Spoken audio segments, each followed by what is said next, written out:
Let me take a second. Just sit right there. I think I fell in love with the show called Bel-Air. Let's talk about it.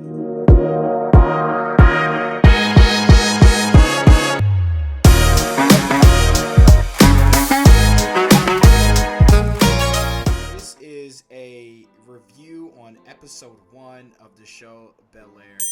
So the show just came out. It's called Bel-Air, and it's a dramatic take on the show The Fresh Prince of Bel-Air. Actually, it says on Google, a reimagination of the beloved sitcom The Fresh Prince of Bel-Air, set in modern-day America through a new, dramatic take on Will's complicated journey from the streets of West Philadelphia to the gated mansion of Bel-Air.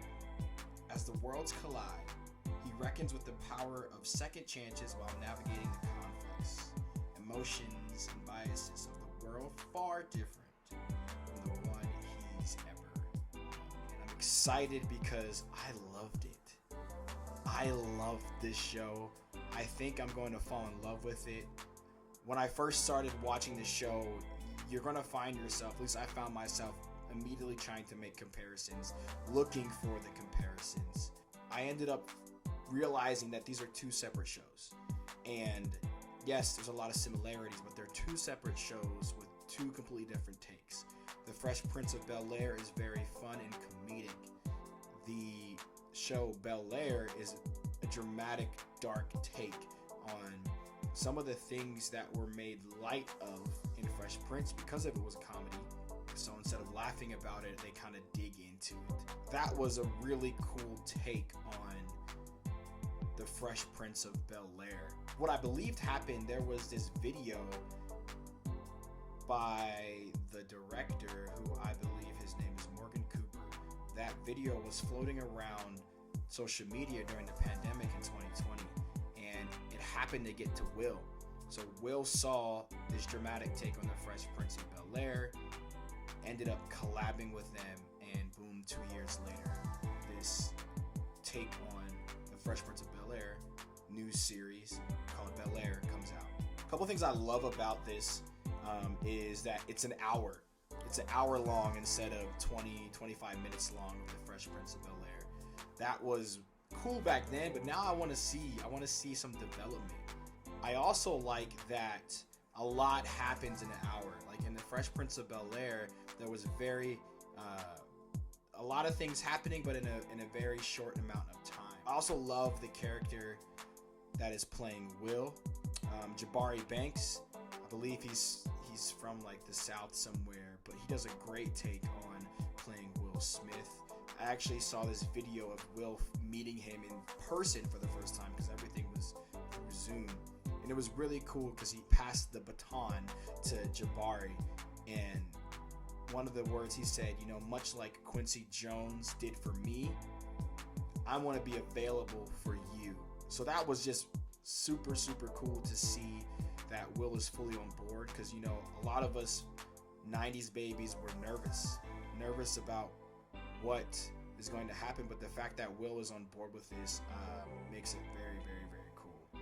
It gives me like all American. I don't know if you've seen Blood and Water, another Netflix series, which is amazing. Watch it. Okay. So I truly believe that if they do this right, this can be an amazing show. Amazing because of how many people it touches, from 80s babies to 90s babies to even people born in the 2000s. To be honest, I was a little bit nervous about the character playing Uncle Phil, Adrian Holmes, because Uncle Phil was everybody's uncle. That was like very, very touchy. However, once you start watching the show, you'll realize this is Uncle Phil. I love that Black culture is all throughout the show. Meek Mill, you see the real streets of Philly, people on motorcycles. You hear all these different relevant music, pop culture with fashion and Jordans all over, Iverson jerseys. It's super, super relevant and very Black. I love that the director is Black. I love that Will Smith has a say because he's one of the executive producers. There are Black people making decisions for this show. From what I understand about old shows like Fresh Prince and some of the other black shows, it wasn't black executives making the decisions about the show or in the writing rooms.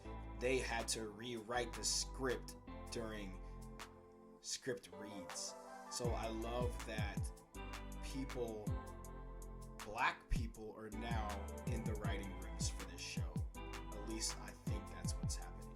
There were some things I didn't like. I didn't like that the theme song wasn't part of it. But that's just me, because I love the theme song. I also didn't like how they introduced jazz. But yeah, I just didn't like how they introduced jazz. I thought that was like for me, that was the biggest difference. I'm trying not to give any spoilers, actually, because I want you guys to watch it. There was a lot that they covered, and I don't know if that's because it was the pilot, but a lot was covered just in episode 1.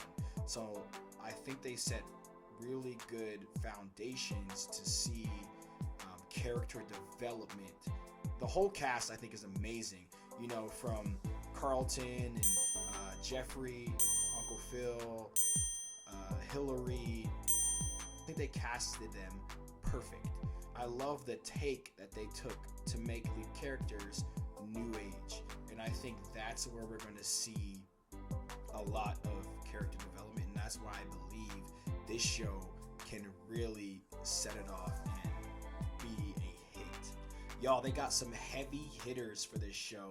Tabari Banks, Adrian Holmes playing Uncle Phil, Coco Jones playing Hillary. I say if you have any love for the Fresh Prince of Bel-Air, you need to watch Bel-Air. It's going to be amazing.